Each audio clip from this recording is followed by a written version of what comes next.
तो मेरा नाम पूनम यादव है और आयुर्वेद को ज्वाइन करने से पहले मैंने आयुर्वेद की कोई नॉलेज नहीं ली थी। मैंने नॉलेज ली थी अपने आप को एडवोकेट बनाने की। मैं यहाँ से मेरी 9th क्लास में शादी हो गई थी। अब काफ़ी लोग सोच रहे होंगे शादी होने के बाद लोगों का कैरियर ख़त्म हो जाता है। मैंने ऐसा बिल्कुल नहीं सोचा। मैंने ये बिल्कुल नहीं सोचा कि मेरा कैरियर ख़त्म हो गया है। मैंने 10th की, 10th के बाद मैंने 12th किया और 12th के बाद मैंने ग्रेजुएशन किया और ग्रेजुएशन के बाद मैंने यहाँ से लॉ कंप्लीट की। आप सभी के साथ से भगवान के आशीर्वाद से मैं कहती हूँ कि आपकी ज़िंदगी में हमेशा कोई ना कोई ऐसा मौका आता है, तो मेरी ज़िंदगी में ऐसा मौका आया। कंप्लीट करने के बाद सारे लोग यही करते हैं कि वो लोग मोस्टली प्रिपरेशन करते हैं सर्विस की, गवर्नमेंट सर्विस की। तो मैंने भी सर्विस की प्रिपरेशन की। मैंने शुरुआत की यूपी पुलिस से। मैंने यूपी पुलिस के लिए ससुराल में रह के हुए प्रिपरेशन की, रोड पे दौड़ लगाई, रिटर्न को क्वालिफाई करने के लिए पढ़ाई भी की, लेकिन घर में रह के की। उसके बाद मुझे लगा कि पुलिस में किसी ने बोल दिया पुलिस की नौकरी लड़कियों के लिए अच्छी नहीं होती है, तो मैंने सोचा कह तो सही रही है। मैंने वहाँ से क्विट किया। उसके बाद मैंने स्टार्ट किया एसएससी के एग्ज़ाम की। मैंने एसएससी के एग्ज़ाम के लिए आगरा में 2-3 एग्ज़ाम दिए, नहीं सिलेक्शन हुआ। उसके बाद मैंने तैयारी की रेलवे की। उसके बाद एक इंटरव्यू आया था अनु कुमारी का, जिनकी 32वीं रैंक आई थी आईएएस में। मैंने कहा जब ये हाउसवाइफ रह के ये कर गई तो मेरे माइंड में आया यूपीएससी पर्सनालिटी को क्वालिफाई करती है, आपके जज्बे को क्वालिफाई करती है, ना कि आप फिजिकली कैसे हैं, ना कि आप मेंटली कैसे हैं। सही बात है। मैंने यहाँ से यूपीएससी की प्रिपरेशन की घर में रह के, लेकिन आप सारे लोग गवाह हैं। दिल्ली के मुखर्जी नगर में, इलाहाबाद में जितने भी इंस्टीट्यूट हैं, हर जगह कितने सारे स्टूडेंट्स ऐसे हैं जो प्रिपरेशन कर रहे हैं। आप लोग एग्री करेंगे इस बात से? मैंने अभी देखा, मैंने कि ये लोग इतनी मेहनत कर रहे हैं, 10-10 घंटे की पढ़ाई कर रहे हैं, और मैं क्या हाउसवाइफ हूँ। अगर पढ़ने बैठी तो कोई कहता है चाय बना के लाओ, कोई कहता है रिश्तेदार आ गया उसके लिए खाना बना के लाओ। सीक्वेंस टूट जाता है। मैंने वहीं ड्रॉप आउट कर दिया। मैंने पढ़ाई को कंटिन्यू नहीं किया।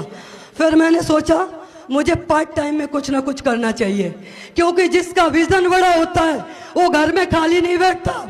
मैंने कहा मैं भी नहीं बैठूंगी। मैंने वहीं से शुरुआत की और शुरुआत करते हुए मैंने कोई प्राइवेट स्कूल ज्वाइन किया। प्राइवेट स्कूल में 2,500 रुपये पर महीने मिलते हैं। आप लोग एग्री करेंगे?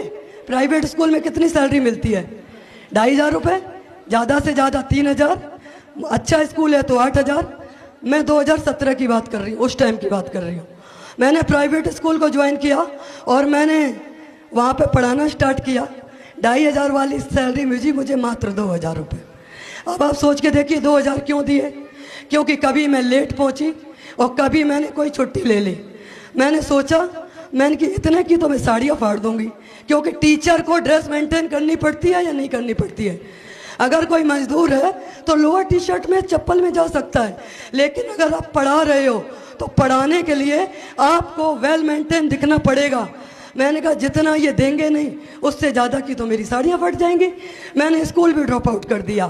फिर मैंने सोचा घर बैठने से काम नहीं चलेगा। मैंने बिजनेस ज्वाइन किया। अब आप ये सोच रहे हो AWPL? नहीं, AWPL की तो मुझे नॉलेज ही नहीं थी। मैंने बिजनेस को ज्वाइन किया। मैंने बिजनेस को ज्वाइन क्या किया कि मैंने टिफ़िन सर्विस स्टार्ट की। टिफ़िन सर्विस एक ऐसा काम है जो अच्छा एजुकेटेड इंसान नहीं करना चाहेगा। मेरे पड़ोसियों ने, मेरे रिश्तेदारों ने कहना स्टार्ट कर दिया कि अगर आपको टिफ़िन सर्विस ही करनी थी तो आपने इतनी एजुकेशन क्यों ली? टिफ़िन सर्विस तो कोई भी चला सकता है। मैंने कहा बात तो सही है, लेकिन बिजनेस चलाने के लिए भी आपको माइंड की ज़रूरत पड़ती है या नहीं पड़ती है? वहीं से मेरी दिशा और दशा दोनों बदलना स्टार्ट हुए। मैंने अपना गांव छोड़ा, इटावा में रूम लिया और किराए पर रहना स्टार्ट किया। उसी टाइम मेरी मुलाकात होती है मेरे ग्रेट अपलाइन राहुल कुमार महागुरु जी से। तो मैं चाहती हूँ सबसे पहले मेरे ग्रेट अपलाइन के लिए तालियां हो जाए। और महागुरु जी का उस टाइम पर रैंक था एमरल्ड और मैं फ्रेशर। आज आपने स्टेज के माध्यम से देखा होगा कि आज महागुरु जी स्टार सफायर बने, और मैंने अगर ज्वाइन किया है तो माँ गुरुजी ने मुझे रूबी स्टार बनाया या नहीं बनाया? आप लोग एग्री नहीं कर रहे हैं। रूबी स्टार बनना आप लोगों के लिए आसान हो सकता है, लेकिन घरेलू महिला के लिए बनना आसान नहीं हो सकता है, क्योंकि महिला जब घर से बाहर निकलती है ना तो हजारों सवाल घर में छोड़कर जाती है। लोग कहते हैं कहाँ गई, 2-2 बच्चे इसके, वो भी लड़कियां, पैसे कमाने में इतनी बिजी है कि इसे अपनी बेटियों की केयर नहीं है। ये सारी चीज़ें सुनते हुए मैंने बिजनेस को कंटिन्यू किया। घर में आए तो लोगों के ताने मिले। ताने किस बात के? टाइम से आया करो, 6 बज जाते हैं, जवान बेटियां हैं घर में, उनकी केयर करो, कहीं कुछ अनहोनी हो गई तो आपके साथ लोग क्या कहेंगे? पैसे से ज़िंदगी नहीं चलती। लेकिन मैं कहना चाहूँगी कि सिर्फ पैसे से ही ज़िंदगी चलती है। आप देख लेना, आज आप अगर बेटियों की शादी करोगे तो लड़के का पहले पैसा देखोगे। मेरे सभी लोगों ने कहा पैसे को बहुत मानती है।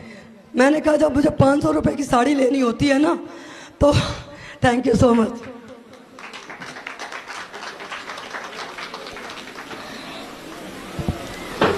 जब मुझे 500 रुपए की साड़ी लेनी होती है तो मुझे रिक्वेस्ट करनी पड़ती थी। मुझे मोबाइल का रिचार्ज करवाना पड़ता था तो मुझे रिक्वेस्ट करना पड़ता था। मुझे माँ बाप के घर जाना पड़ता था तो मुझे परमिशन लेनी पड़ती थी। कितनी चीज़ें मैं ऐसी गिना दूँ जिससे लगा। फिर लोगों ने मुझे ईगो वाला बोलना स्टार्ट कर दिया। लोगों ने बोला बहुत ईगो है, पैसे के पीछे भागती है। मैंने कहा जब तुमसे शादी करने के लिए आए थे ना तो मेरे पिताजी ने पहले पैसा ही देखा था, प्रॉपर्टी कितनी है। सही बात है या नहीं है? तो पैसे को दुनिया पूछती है। मैंने रियली में सारे रिश्ते साइड कर दिए, मैंने पैसे को प्रायोरिटी देना स्टार्ट कर दिया। और जब से मैंने पैसे को प्रायोरिटी देना स्टार्ट कर दिया उस दिन से रिश्ते भी अपने, संबंध भी अपने। सारे लोग कहते हैं वो कर गई, उसके अंदर अलग लगन थी। तो क्या मेरे अंदर 2 किडनी है? 2 किडनी तो सबके अंदर होती है, 2 लीवर है, 4 आँखें, जितने आपके ऑर्गन्स हैं उतने ही मेरे हैं। यही शुरुआत करते हुए मैंने धीरे धीरे लोगों को बताना स्टार्ट किया। आपको लगा होगा मैं पहले दिन से इस बिजनेस में आ गई, ऐसा बिल्कुल नहीं है।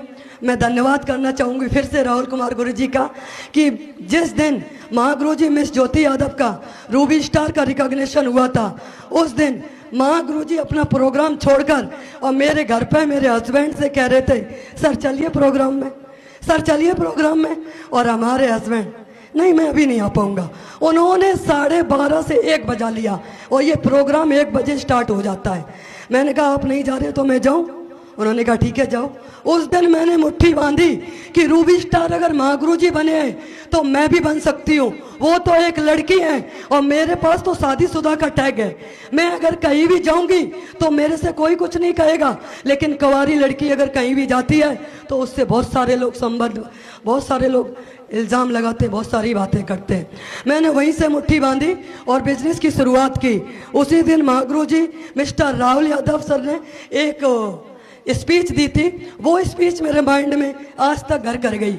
लोग कहते हैं कि मेरे से लोग नहीं मान रहे, लोग कहते हैं कि मेरी कोई बात नहीं मान रहा। तो महागुरु जी ने बोला था कि पहली इनकम मेरी भी 2500 की आई और आज महागुरु जी का टॉप क्राउन डायमंड रैंक है। मैंने गुरुजी पे भरोसा किया और शुरुआत की। शुरुआत करते हुए मैं ब्रॉन्ज बनी, सिल्वर बनी, गोल्ड बनी, प्लेटिनम बनी, एमरल्ड बनी, टोपाज बनी। आज आप सभी के बीच में और टीम के सहयोग से आज मैं रूबी स्टार बन चुकी हूँ। पहला मेरा चेक आया 2500 का, आज 1 वीक पे आउट 2,30,000 आ चुका है। टोटल अचीवमेंट की बात करूं तो 10 लाख के प्लस में अचीवमेंट है। और आज एक बात जरूर कह के जाऊंगी, आप सभी महिलाओं के लिए, लड़कियों के लिए नहीं है, महिलाओं के लिए मैं जरूर कह के जाऊंगी। आजकल महिलाएं एक रील लगा रही हैं। रील पता है कौन सी? वो रील बहुत वायरल हो रही है कि हाथ में रवे स्टेयरिंग, हाथ में दूजी कलाई, गाड़ी मेरे वालम की। तो गाड़ी वालम की नहीं होगी, गाड़ी पूनम यादव की होगी और वो भी अपनी कमाई से होगी। और बहुत ही जल्द इसी महीने के अंदर आज मैं यहाँ से कमिटमेंट करके जाती हूँ कि माँ गुरु जी के आशीर्वाद से मैं यहाँ से 10 लाख तक की कार परचेज करूंगी। Thank you so much. आप सभी का अगेन धन्यवाद, टीम का बहुत बहुत धन्यवाद, अप्लायंस का